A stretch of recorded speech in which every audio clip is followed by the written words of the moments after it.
Hi hello నేను మీ Yamuna. Welcome to BRK money control. ఇవాళ మనతో పాటు ఉన్నారు PS Chandrashekar, mutual funds distributor, MP certified. Hello sir. Mutual ఫండ్స్లో ఇన్వెస్ట్ చేయాలంటే ఫర్ ఎగ్జాంపుల్ 1 lakh ఉంది, దాన్ని 1 crore దాకా ఎలా క్రియేట్ చేయవచ్చు? మంచి క్వశ్చన్ అండి. ₹1,00,000తో ₹1,00,00,000 క్రియేట్ చేయగలరు ఎప్పుడైనా విన్నారా మీరు? లేదండి. బై లక్కీలీ కొన్నిసార్లు మీ తగులుతుంది. దగ్గర ₹1,00,000 ఉందా? చేస్తారా? ఇన్వెస్ట్ చేస్తారా? ₹1,00,00,000 కావాలా? Yes sir. ఎవరైనా ₹1,00,000 ఉంటే ₹1,00,00,000 కావాలా వద్దా? ఎవరైనా అనుకుంటారు కావాలి. ఇక్కడ మ్యూచువల్ ఫండ్స్ లో వస్తుంది ₹1,00,00,000 వస్తుంది. కానీ ఎలాగొస్తుంది అనేది మాట్లాడుకుందాం. ₹1,00,000 ఉంటే ₹1,00,00,000 ఎన్ని సంవత్సరాలు వస్తుంది, లేకపోతే ఇంకో విధంగా ఎలాగ ₹1,00,00,000 కార్పస్ అనేది క్రియేట్ చేయగలం మనం మాట్లాడుకుందాం. ₹1,00,000 ఉంది మీద, మీరు వన్ టైం లంసమ్గా ఇన్వెస్ట్ చేస్తారు, మంత్లీ ఏమీ లేదు మీ దగ్గర. ఓకే, ₹1,00,000తో కానీ మీకు సమయం ఉంది, 40 సంవత్సరాలు 45 సంవత్సరాలు ఉందనుకుంటున్నాం. ఓకే, మీకు ₹1,00,00,000 అనేది కార్పస్ క్రియేట్ చేయగలుగుతారు. ₹1,00,000 మ్యూచువల్ ఫండ్స్ ఇన్వెస్ట్ చేస్తే మీరు ఉండవలసిన సమయం అంటే వెయిట్ చేయవలసిన సమయం 41 years ఉంటే మీకు ₹1,00,00,000 అనేది కార్పస్ క్రియేట్ అవుతుంది. ఇక్కడ మనం తీసుకుంది ఏంటంటే 12% ఆన్ యావరేజ్ రిటర్న్స్ తీసుకున్నాం. ఎలా తీసుకున్నాం అంటే inflation 6%, GDP real GDP 6.5%. So all together తీసుకుంటే అరౌండ్ అప్రాక్సిమేట్లీ 12%. ఈ 12% అనేది ఇల్లస్ట్రేషన్ పర్పస్ ఒకటే, అంటే ప్రజలకి క్యాల్కులేషన్లో చెప్పాలి ఎలా ఎంత వస్తుంది అని అర్థం అవ్వాలంటే ఈ నంబర్ అనేది తీసుకుని మనం ఎక్స్ప్లెయిన్ మాట్లాడుకుంటున్నాం. సో ఈ ₹1,00,000 ఒకసారి వేసి 41 years వెయిట్ చేస్తే మీకు ₹1,00,00,000 వస్తుంది. 41 years ₹1,00,000 వేసి వదిలేస్తున్నారు మీరు అంతే, ₹1,00,00,000 వస్తుంది 41 years. కానీ మీకు 41 years లేదనుకోండి, సమయం లేదు. ఫర్ ఎగ్జాంపుల్ మీరు 30 years 25 years అనుకోండి, మీకు ఇంకా 30 years ఉందనుకోండి, అప్పుడు ఏం చేస్తారు? అప్పుడు ఏం చేయాలో స్ట్రాటజీ ఇప్పుడు మాట్లాడుకుందాం.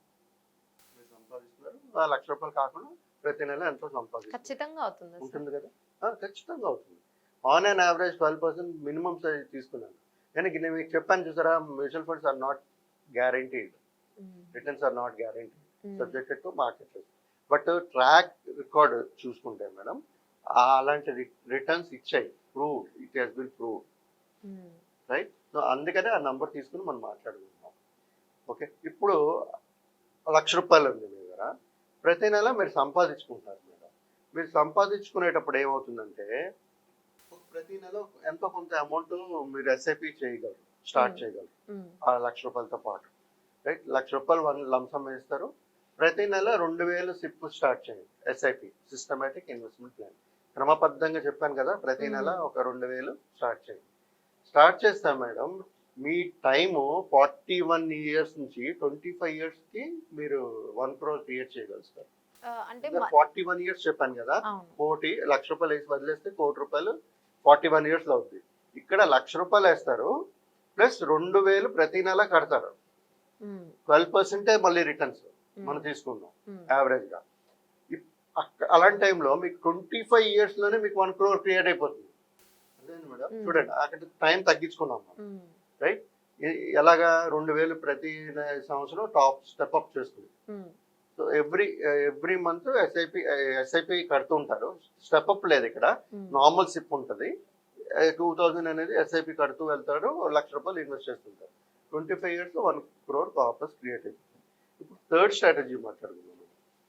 ₹1,00,000 వేస్తారు, ఎస్ఐపి 2,000 కడతారు, మళ్ళీ దానికి ఒక 10% టాప్ అప్ చేసుకోండి. అంటే ఎవ్రీ ఇయర్ 10% పెంచుతారు.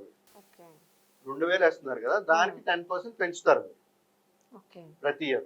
పెంచుకుంటూ వెళ్తే మేడం అది మీరు 20 years లోనే మీరు 1 crore అనేది సంపాదించు. ఎవ్రీ మంత్ 2,000 పే చేశాక మళ్ళీ ఏమైనా చెక్ చేసుకోవాలా ఎవ్రీ వీక్ అలా? అదే చెప్తున్నాను madam, mutual funds weekly monthly yearly కాదు, 2 years ఒకసారి చెక్ చేయండి, రివ్యూ చేయడానికి మాత్రమే. ఆ ఫండ్స్ పర్ఫామ్ చేస్తుందా, ముందు పర్ఫామ్ చేస్తుందా లేదా అనేది ఇంపార్టెంట్. ఇప్పుడు వరకు పర్ఫామ్ చేసింది లేదు ఒక పాయింట్ అయితే, ఒక ఎత్తు అయితే, అక్కడ నుంచి మళ్ళీ నెక్స్ట్ 5 years అది ఆ కేటగిరీ పర్ఫామ్ చేస్తుందా లేదా అనేది చూసుకోవాలి మనం. వీక్లీ మంత్లీ చూడకండి, అసలు చూస్తే మీకు ఆ భయం అనేది వచ్చేస్తుంది, ఫియర్ అనేది వచ్చేస్తుంది, మీరు రాంగ్ డిసిషన్స్ తీసుకుంటారు. మీరు కంటిన్యూ చేయవలసింది మీరు తీసేస్తారు, ఆపేస్తారు, నష్టంలో డబ్బులు తీసేస్తారు. ఇవన్నీ అయ్యే ఛాన్సెస్ ఉంటాయి. ఎప్పుడైతే మీరు రెగ్యులర్గా చూస్తూ నా వాల్యూ పడిపోయింది. మార్కెట్ ఎలాగ ఉంటుందంటే ఒక సంవత్సరంలో నెగిటివ్ రిటర్న్స్ రావచ్చు, రెండో సంవత్సరం నెగిటివ్ రిటర్న్స్ రావచ్చు, మూడో సంవత్సరం కూడా నెగిటివ్ రిటర్న్స్ రావచ్చు, నాలుగో సంవత్సరం 4 సంవత్సరాల రిటర్న్ ఒకే ఫ్యూ మంత్స్లో వచ్చేస్తుంది. అలా మధ్యలో ఆపేసినప్పుడు ఫస్ట్ ఇన్వెస్ట్ చేసిన డబ్బులు మనకేమైనా వెనక్కి వస్తాయో? Long term madam, first thing అర్థం చేసుకోండి మీరు, లాంగ్ టర్మ్ లో మనకి 12% అనేది రిటర్న్స్ వస్తున్నాయి, రైట్? సో ఈ స్ట్రాటజీ వాడుకుంటే మనకేంటి, మన పెట్టుబడి వచ్చిందే కాదు కదా. ఇప్పుడు 10 సంవత్సరాల తర్వాత మీకు ₹1,00,000 వచ్చేస్తే మీరు హ్యాపీ అంటే మేము కూడా హ్యాపీయే, ఎందుకంటే మాకు టెన్షన్స్ ఉండవు కదా. మీ డబ్బుల్ని వెల్త్ క్రియేట్ చేయించాలి మేము, అంతే కదా. ₹1,00,000 ₹1,00,00,000 చేయాలి మేము. ₹1,00,000తో పాటు ఎంత త్వరగా చేసుకోవాలనేది ఇక్కడ మన డిస్కషన్. 1 lakh ప్లస్ SIP 2000 వేస్తే 25 years లో మీరు 1 crore క్రియేట్ చేయగలుగుతారు. అదే మీరు 1 lakh వేసుకుని SIP 2000 వేసుకుని 10% ఇంక్రీజ్ చేసుకుంటే మీరు 20 years లోనే 1 crore కార్పొరేట్స్ అనేది క్రియేట్ చేసుకోగలుగుతారు. మ్యూచువల్ ఫండ్స్ లో ఎప్పుడు మేడం మనకి సమయం ఉండాలి. ఎక్కువ సమయం ఉంటే మన చిన్న అమౌంట్ తో కూడా పెద్ద కార్పస్ అనేది క్రియేట్ చేసుకోవచ్చు. ఇలాగ ఇప్పుడు మనం ఇంతవరకు 1 crore గురించే మాట్లాడాం, అది 3 crores 6 crores 4 crores అన్ని అది కూడా ప్లాన్ చేసుకోవచ్చు, ప్రొవైడెడ్ మనకి అంత సోర్స్ ఆఫ్ ఇన్కమ్ ఉండాలి, ప్రతి నెల మనం అంత టెన్యూర్ ఉండాలి, మనకి సమయం ఉండాలి, ప్లస్ మనకి క్యాపబిలిటీ, ఇన్వెస్ట్మెంట్ SIP చేసే క్యాపబిలిటీ ఉండాలి. ఇవన్నీ ఉండేటప్పుడు కళ్ళు మూసుకుని మీకు ఎప్పుడైతే సమయం ఉంటుందో 15 years 10 years ప్లస్ ఉంటుందో మ్యూచువల్ ఫండ్స్లో ఇన్వెస్ట్ చేసుకోండి. మీకు రిటర్న్స్ అనేది హ్యాపీగా 12% ఆ రేంజ్ ఏదైతే అనుకుంటున్నామో వస్తుంది. బట్ మళ్ళీ గుర్తుపెట్టుకోండి, mutual funds are subjected to market risk, returns are not guarantee. But track record మనం చూసుకుంటే ప్రతి ఈ 12% అనేది జనరేట్ చేసి ఇచ్చింది. సో ఆ బేసిస్ మీద మనం ఈ క్యాల్కులేషన్ అనేది మనం డిస్కస్ చేస్తాం. ప్రతి ఒక్క ఇన్వెస్టర్కి ఇది అర్థం అవ్వాలి, అర్థమైన తర్వాత అలా ఇలాంటి ఇన్వెస్ట్మెంట్స్లో చేస్తూ పోవాలి. Okay, thank you sir. ప్రతి ఒక్క దాన్ని కూడా చాలా వివరంగా వినిపించారు. ఓకే, మీకు కూడా ఏమైనా డౌట్స్ ఉన్నట్టయితే కింద కాంటాక్ట్ నెంబర్ కనిపిస్తుంది కదా స్క్రీన్ మీద, సో ఆ కాంటాక్ట్ నెంబర్ని కాంటాక్ట్ అయితే మీకున్న డౌట్స్ ఏమన్నా ఉంటే క్లియర్ చేసుకోవచ్చు. మీకు ఏమైనా సజెషన్స్ కావాలన్నా కూడా క్లియర్ అవుతుంది.